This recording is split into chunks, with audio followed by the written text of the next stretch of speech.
My name is Emerald Omva, and today I will be talking about Post Office Protocol V3 and Simple Mail Transfer Protocol. I will also be giving three hardening recommendations for the two. Before diving into the technical details, I want to start by painting a quick picture of how email actually works behind the scenes. When we think about sending a message, it feels instant. You type, you hit send, and your friend or colleague sees it, it pops up. But in reality, the simple action depends on a set of specialized protocols that make sure your email doesn't just disappear into the internet void. The first protocol, SMTP, is like a mail truck of the internet. It takes your outgoing mail and makes sure it's delivered to your computer from your computer to the right mail server. On the other side, when you want to receive your mail, that's where POP comes in. Think of it like walking into your local post office and collecting your mail. So, together, SMTP and POP3 form the backbone of traditional email. One sends, one receives. But just like in the real world where we lock mailboxes, track deliveries, and protect against tampering, these systems need to be hardened and secured. Otherwise, attackers intercept messages, steal passwords, or use servers to spam. I'll walk through what each of these protocols does, why they matter, and most importantly, the steps we can take to harden them and keep email communication safe.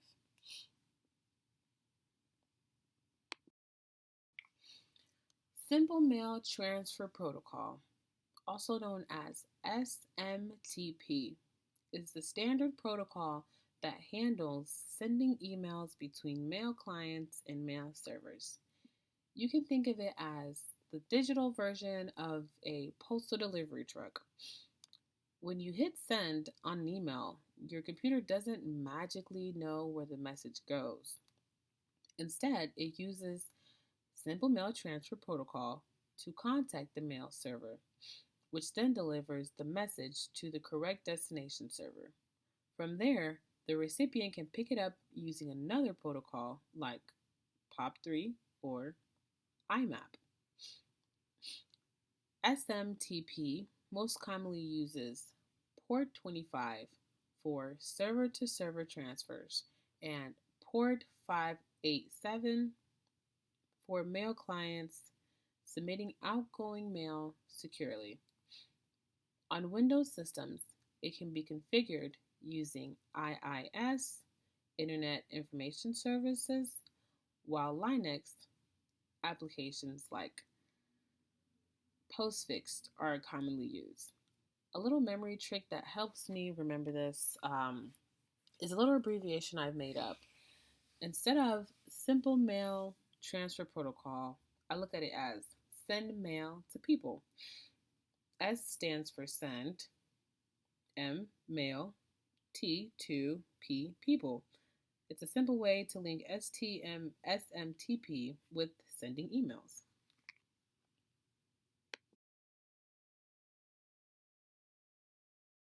Now, with POP3, it's also known as Post Office Protocol V3. POP3 is a protocol designed for retrieving emails from a mail server. It works like going to the post office and picking up your mail.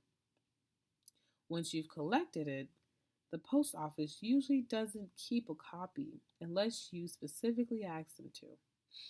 POP3 works the same way. Once emails are downloaded to your device, they're normally removed from the server unless configured to leave a copy on the server. POP3 operates on ports 110, but if you want to make it secure, you'd use POP3S on port 995, which then encrypts the connection.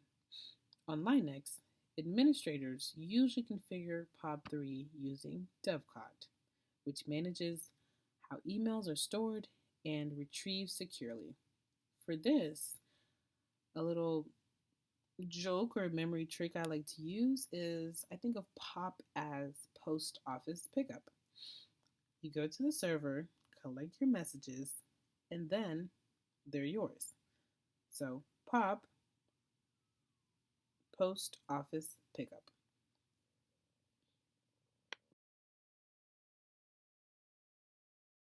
Now, when it comes to hardening recommendations simple mail, simple mail transfer protocol, one, use encryption.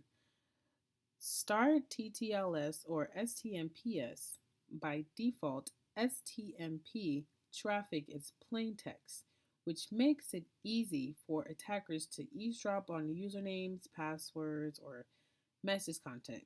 Enabling star TTLS or running SMTP over TLS ensures the data is encrypted in transit, so only the sender and recipient can read it. 2. Require authentication for sending.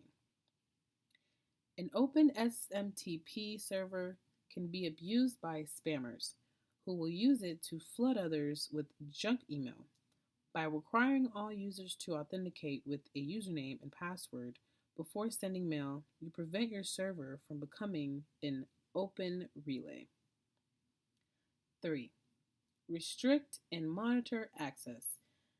Not every system needs to send mail through your server. Limit who can connect, for example. Restrict access to internal networks or trusted IPs. Also, keep an eye on logs and unusual spikes in traffic or failed logins can signal an attempted attack. So by disabling an open relay, you prevent unauthorized users from using the server to send spams. Enforce modern TLS, and this requires encryption with TLS 1.2 or 1.3. Now, 3. Disable VRFY and EXPN commands. These commands reveal valid email addresses which attackers can exploit.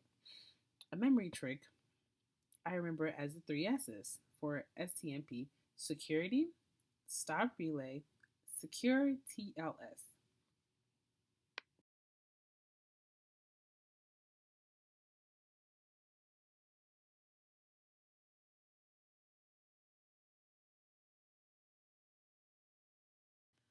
POP3 hardening recommendations.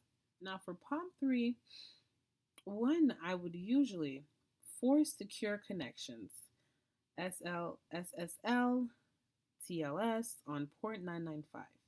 POP3 without encryption means usernames and passwords and emails are transmitted in plain text. Always force users to connect with POP3S or port 995, which protects against data interception. 2. Strong authentication policies. Require strong, unique passwords for all users. Use modern authentication methods like two-factor authentication. This makes it harder for attackers to break into your account even if they steal a password. What I like to do with my passwords, I either add the @sign, I like to add a different character, maybe even an exclamation mark, a question mark, something that can make your password different, not something easy, not something easy to configure. And 3, limit connections and protect against brute force. Set rules to limit the number of failed login attempts and, set rules to limit the number of failed login attempts allowed from one IP address. This basically prevents automated scripts from endlessly guessing passwords. You can also restrict POP3 access to specific devices or networks, reducing exposure to outside threats. Now, all in all, 1. Enforce SSL and TLS.